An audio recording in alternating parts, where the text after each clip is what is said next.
জমাট শিকল পূজার ভাষণ বেদি ওরে ও তরুণ শান ওরে ও তরুণ শান রাজা তোর প্রলয় বিশাল ধ্বংস নিশান উড়ুক প্রাচীর প্রাচীর বেদি তারা রইল কপাট তারা রইল কপাট ভেঙে ফেল করবে লোপাট রক্ত জমাট শিকল পূজার ভাষণ বেদি ওরে ও তরুণ শান ওরে ও তরুণ শান রাজা তোর প্রলয় বিশাল ধ্বংস নিশান উড়ুক প্রাচীর প্রাচীর বেদি তারা রইল কপাট তারা রইল কপাট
শিকল পূজার ভাষণ বেদি ওরে ও তরুণ শান ওরে ও তরুণ শান বাজা তোর ভোলায় বিশান ধ্বংস নিশান উড়ুক প্রাচীর প্রাচীর ভেদি তারা রইল কপাট তারা রইল কপাট ভেঙে ফেল করবে লোপাট রক্ত জমাট শিকল পূজার পাষাণ দেবী ওরে ও তরুণ শান ওরে ও তরুণ শান বাজা তোর দোলায় বিষাণ ধ্বংস নিশান উড়ুক প্রাচীর প্রাচীর দেবী কারা রইল কপাট কারা রইল কপাট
ভেঙে ফেলে করবে লোপাট রক্ত জমাট শিকল পূজার পাষাণ বেদী ওরে ও তরুণ শান ওরে ও তরুণ শান বাজা তোর দোলায় বিষাণ ধ্বংস নিশান উড়ুক প্রাচীর প্রাচীর দেবী কারা রইল কপাট কারা রইল কপাট ভেঙে ফেলে করবে লোপাট রক্ত জমাট শিকল পূজার পাষাণ বেদী ওরে ও তরুণ শান ওরে ও তরুণ শান বাজা তোর দোলায় বিষাণ ধ্বংস নিশান উড়ুক প্রাচীর প্রাচীর দেবী কারা রইল কপাট কারা রইল কপাট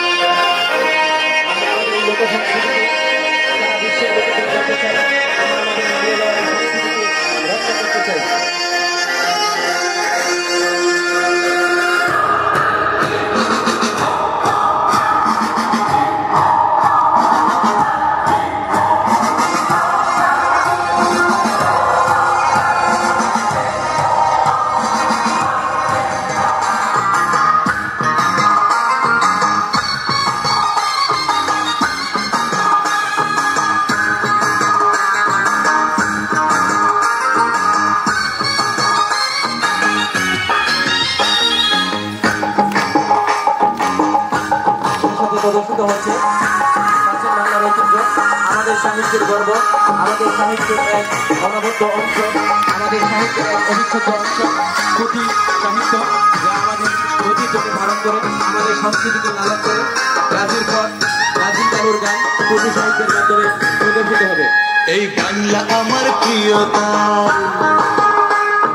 বিশ্ব দেখার ইচ্ছে না, মাঠে ঘাটে খুঁজে ফিরি তাই তো মাটির গান, সেই গান আমার বাংলা মায়ের গান, সেই গান আমার বাংলা মায়ের গান। এই বাংলা আমার প্রিয়তা বিশ্ব দেখার ইচ্ছে না, ও মাঠে ঘাটে খুঁজে ফিরি তাই তো মাটির গান, সেই গান আমার বাংলা মায়ের গান, সেই গান আমার বাংলা মায়ের গান।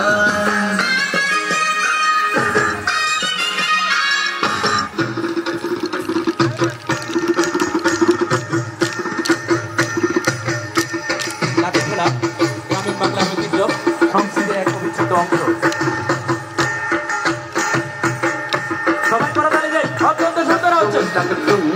জোরে করতালির মাধ্যমে আমাদের অংশগ্রহণকারী শিক্ষার্থীদেরকে অভিনন্দন জানাই। বাংলাদেশের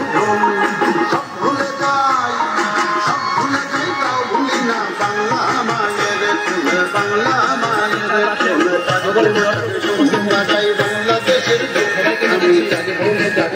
বাজাই বাংলাদেশের ঢোল সব ভুলে যাই তাও ভুলি না বাংলা মায়ের কোল বাংলা মায়ের কোল তাগদুম বাজাই বাংলাদেশের ঢোল আমি তাগদুম বাজাই বাংলাদেশের ঢোল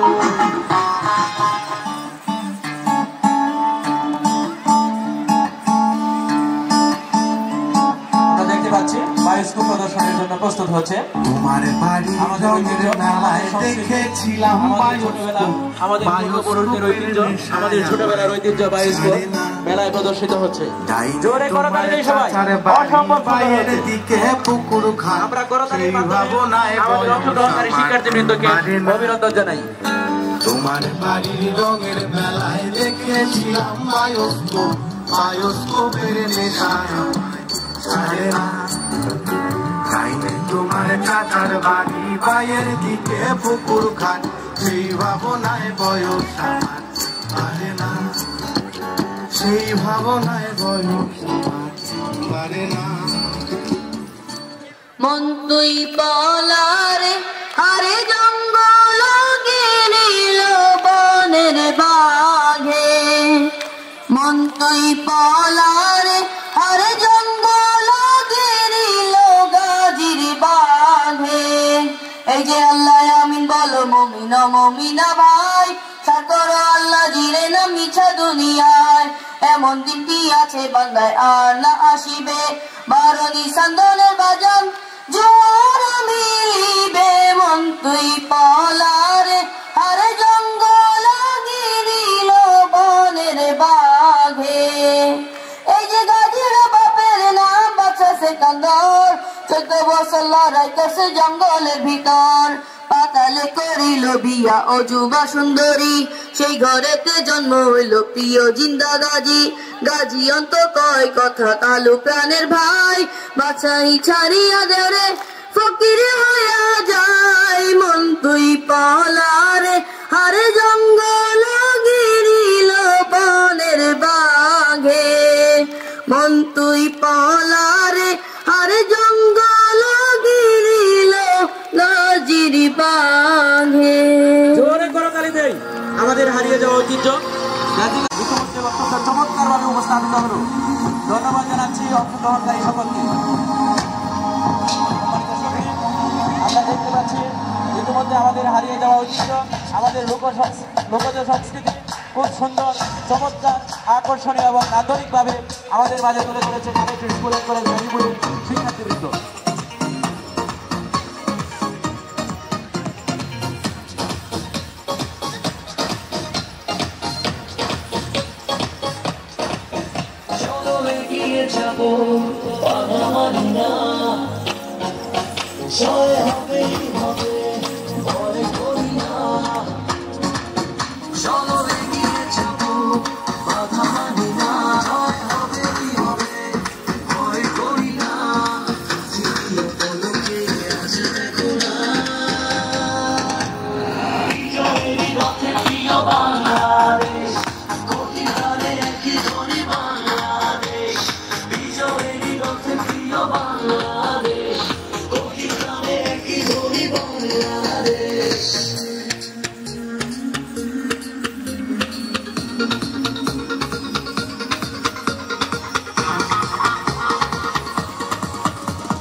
কলেজের তৃতীয় বার্ষিক ক্রীড়া প্রতিযোগিতার সাংস্কৃতিক অনুষ্ঠান 2025-এ আজকে আমি সবাইকে স্বাগত জানাই, সকলকে স্বাগত জানাই। আজকে আমাদের স্কুলের যারা ছাত্রছাত্রী এবং অভিভাবকবৃন্দ এখানে উপস্থিত আছেন এবং একই সাথে স্কুলের শিক্ষক মণ্ডলী এবং স্কুলের সাথে যারা জড়িত আছেন তাদের সকলের অক্লান্ত পরিশ্রমের ফলে আজকে আমরা এই জায়গায় এসে দাঁড়িয়ে আছি এবং স্কুলের লেখাপড়ার পাশাপাশি ছাত্রছাত্রীরা যে তাদের খেলাধুলা এবং সাংস্কৃতিক চর্চাকে সঠিক পথে এগিয়ে নিয়ে যাচ্ছে এটা দেখে আমার ভালো লাগছে। কালেক্টর স্কুলের শিক্ষক এবং বিশেষ করে শিক্ষার্থীরা অনেক বেশি, আমি বলবো যে ভাগ্যবান, যে গাজীপুরে অনেক স্কুলেই এখন খেলার মাঠ নেই। তো এই স্কুলের শিক্ষার্থীরা একটি সুন্দর বড় মাঠ পেয়েছে, এটার সর্বোচ্চ ব্যবহার তারা করবে, এটা আমি আশা করব। এটা শুধু বার্ষিক প্রতিযোগিতার মধ্যে সীমাবদ্ধ থাকবে না, সারা বছরই যেন তাদের এই খেলাধুলার যে চলটা এটা জানি থাকে, এবং তারা জানি তাদের শরীরচর্চার দিকে অনেক বেশি খেয়াল রাখে। কারণ আমরা এখন দেখতে পাই আমাদের বাচ্চারা মানে বেশিরভাগ সময়ই তারা বিভিন্ন ধরনের স্ক্রিনে আসক্ত। আর যদি পড়াশোনাও তারা করে, তো আমি মনে করি যে পড়াশোনার সাথে সাথে পড়াশোনাটাকে আরও ভালোভাবে কাজে লাগানোর জন্য, যেটা পড়ছি সেটাকে আমার দৈনন্দিন জীবনের সাথে, আমার চারপাশের সাথে লিঙ্ক আপ করার জন্য, রিজনিং করার ক্যাপাসিটি তৈরি করার জন্য খুব বেশি পরিমাণে আমাদেরকে এই শরীরচর্চা এবং সাংস্কৃতিক কর্মকাণ্ডের সাথে বাচ্চাদেরকে ইনভলভ করানোর চেষ্টা করতে হবে। এই বিষয়টাকে মাথায় রেখে আমার মনে হয় যে আমাদের শিক্ষা প্রতিষ্ঠানগুলোকে এগিয়ে চলা উচিত। শুধুমাত্র পাঠ্যপুস্তকের বিষয়গুলোকে মুখস্থ করা বা পরীক্ষায় ঠিক পাঠ্যপুস্তক থেকে যতটুকু শিখলাম ততটুকুকে ঢেলে দিয়ে আসাটাই আমাদের যেন উদ্দেশ্য না হয়। আমাদের বাচ্চারা যেন নিজে থেকে যেটা পড়লো তার সাথে তার আশপাশের পরিবেশ এবং সমসাময়িক অবস্থার যে কানেক্টিভিটি, সেটাকে যেন তারা ধরতে পারে, এইভাবে তাদেরকে তৈরি করতে হবে। এবং তার জন্য অবশ্যই আমাদের বাচ্চাদেরকে শরীরচর্চা, বিভিন্ন ধরনের খেলাধুলা এগুলোর সাথে সম্পৃক্ত করার প্রয়োজন আছে। আমরা যারা বড়রা তারা আমরা বুঝি যে আমাদের এই সমস্যা হতে পারে শরীরচর্চা না করলে, তো আমরা সেটা মানে আমাদের মতো করে সেটা করে নিতে পারি। কিন্তু বাচ্চাদের জন্য আসলে তাদেরকে যদি বলা হয় যে তোমার শরীর ঠিক রাখার জন্য শরীরচর্চা করতে হবে, তাহলে কিন্তু সে করতে পারবে না, তার ওইটার মধ্যে একটা এন্টারটেনমেন্ট থাকতে হবে। এই জন্য নিয়মিত আমাদের স্কুলগুলোকে খেলাধুলার আয়োজন করতে হবে, যাতে একটা উৎসবের মতো করে তারা এই বিষয়টাকে পালন করতে পারে। তো আমি আজকে আর খুব বেশি কথা বাড়াবো না। আমি কালেক্টর স্কুল কর্তৃপক্ষকে, শিক্ষক মণ্ডলীকে ধন্যবাদ জানাচ্ছি, একই সাথে অভিভাবকদেরকেও ধন্যবাদ জানাচ্ছি, তারা বাচ্চাদেরকে এই বিষয়ে উৎসাহিত করেন দেখে। এবং আমি আশা করব যে ভবিষ্যতে কালেক্টর স্কুল গাজীপুরের ভিতরে একটি উদাহরণ হিসেবে থাকবে। শুধুমাত্র লেখাপড়ায় নয়, লেখাপড়াতেও তাদেরকে একাডেমিকভাবেও এগিয়ে যেতে হবে। আমাদেরকে এখন আসলে গ্লোবালি কম্পিট করার বিষয়ে কাজ করতে হবে, সেই জন্য সেভাবেই তাদেরকে এগোতে হবে। একই সাথে তাদের শরীর এবং মন দুটোই সুস্থ রাখার জন্য আমরা তাদের খেলাধুলা এবং সাংস্কৃতিক কর্মকাণ্ডে আরও বেশি করে যেন তাদেরকে ইনভলভ করতে পারি। তো ধন্যবাদ সবাইকে, সবাই ভালো থাকবেন। আসসালামু আলাইকুম।